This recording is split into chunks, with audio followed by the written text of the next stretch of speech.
भारत एक बार फिर बढ़ रहा लॉकडाउन की तरफ। क्या प्रधानमंत्री की मुख्यमंत्रियों के साथ होने वाली बैठक में इस पर लग सकती है मुहर? रायपुर समेत कई शहरों में किए गए लॉकडाउन के क्या हैं मायने?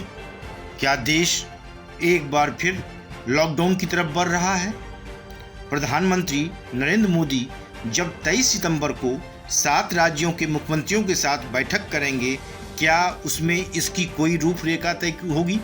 ये ऐसे सवाल हैं जो लोगों के मन में तब से एक बार फिर उठने लगे हैं जब से प्रधानमंत्री की मुख्यमंत्रियों के साथ एक फिर बैठक की घोषणा हुई है। इन सवालों को छत्तीसगढ़ की राजधानी रायपुर समेत कई अन्य शहरों में लगाए गए पूर्ण लॉकडाउन के बाद और बल मिला है। पिछले कुछ समय के दौरान देश में जिस प्रकार कोरोना संक्रमण के मामलों ने तेजी पकड़ी है वह वाकई चिंताजनक है। अब वह दिन दूर नहीं दिख रहा है जब प्रतिदिन 1 लाख व उससे भी ज़्यादा मामले सामने आने लगेंगे। इसके पीछे की वजह लोगों के बीच बढ़ रही लापरवाही है।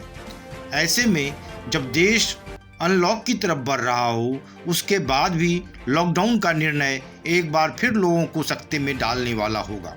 लेकिन जिस तरह संक्रमण की भयावह स्थिति हो रही है, उसमें संक्रमण के खतरे को कम करने के विकल्प भी खोजने ही होंगे। अगर ऐसा नहीं होता है तो देश में लगातार कोरोना संक्रमण के मामले तो बढ़ते ही रहेंगे, बल्कि कोरोना की वजह से मौतों का आंकड़ा भी बढ़ता जाएगा। दिल्ली, यूपी, आंध्र प्रदेश, पंजाब, महाराष्ट्र समेत कई अन्य राज्यों की स्थिति बहुत खराब होती जा रही है। अगर जल्द ही इन राज्यों में बढ़ते संक्रमण के खतरे को कम नहीं किया गया तो आने वाले दिनों में हालात बेकाबू हो जाएंगे। अगर प्रधानमंत्री मुख्यमंत्रियों के साथ एक बार फिर बैठक करने जा रहे हैं तो कहीं न कहीं ऐसा लगता है कि कोरोना की गंभीर स्थिति ने एक बार फिर सरकार को चिंता में डाल दिया है। देश में औसतन 90,000 मामले प्रतिदिन सामने आने का मतलब है गंभीर स्थिति की ओर इशारा। अमेरिका के बाद भारत कोरोना संक्रमितों के मामले में दूसरे स्थान पर है, लेकिन गंभीर व आइसोलेशन में भर्ती मरीजों के मामले में भारत पहले स्थान पर है। साथ ही अब रोजाना नए मरीज अमेरिका की तुलना में 2 गुना मिल रहे हैं। अमेरिका में जहां हर रोज 45 से 50,000 नए मरीज मिल रहे हैं, वहीं भारत में यही आंकड़ा हर रोज 90 से 1 लाख के आसपास पहुंच चुका है। देश की आबादी 135 करोड़ है और कोरोना का कम्युनिटी स्प्रेड चल रहा है। यह बात भी सामने आनी शुरू हो गई है। उस हिसाब से स्थिति का आकलन किया जाए तो आने वाले दिनों में भारत सबसे खराब स्थिति में पहुंचने वाला देश हो जाएगा। यह देश के लिए भी शर्मिंदा की स्थिति होगी, क्योंकि जब कोरोना की शुरुआत हुई थी तो भारत कोरोना संक्रमण के मामले को रोकने में विश्व गुरु के रूप में अपनी भूमिका निभा रहा था। लेकिन अब जिस तरह भारत पहले पायदान की तरफ बढ़ रहा है, वह देश की इस मिसाल को भी खत्म कर देगा। इसीलिए स्थिति की भयावहता को देखते हुए एक बार फिर एहतियाती कदम उठाने बहुत जरूरी हो गए हैं। अनलॉक के दौरान यह देखा जा रहा है कि लोग कोरोना से स्वयं को निश्चिंत मान रहे हैं।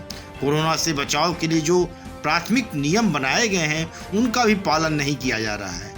लोगों की यही लापरवाही देश पर भारी पड़ रही है। देश में कोरोना का रिकवरी रेट भले ही बेहतर हो रहा हो, लेकिन देश के बड़े महानगरों की स्थिति यह है कि वहाँ प्राइवेट अस्पतालों तक में बेड नहीं है।